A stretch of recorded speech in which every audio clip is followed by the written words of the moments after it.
সাধু বাবা সাধু বাবা সাধু বাবা সাধু বাবা সাধু বাবা সাধু বাবা আমার প্রচুর বড় বিপদ হয়ে গেছে সাধু বাবা। আমার ঘরে কি হলো বেটা? আমার জীবনে একটা মেয়ে ছিল বাবা, মেয়েটা ছেড়ে চলে গেছে বাবা, ছেড়ে চলে গেছে। চিন্তা করিস না রে বাবা, তোর জন্য নতুন কিছু অপেক্ষা করছে।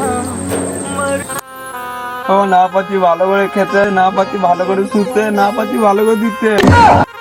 বাবা ওই মেয়েটা আমার জীবনে এসে করে দিয়েছে নিশ্চয়, তুমি এমন একটা করেছেন আমি হয়ে যাই অদৃশ্য। আমি করে দিচ্ছি অদৃশ্য, তুই আমাকে দে 200। যা, তোকে আমি করে দিলাম অদৃশ্য, তোকে আর কেউ দেখতে পারবে না, তোর কোনো চিন্তা নাই। যা, তোমাকে কেউ দেখতে পাবো না তো বাবা? না কেউ দেখতে পাবে না, তোর কোনো চিন্তা নাই, আমি আছি তো। যা, চলে যা। আমাকে কেউ দেখতে পায় নাই মারা।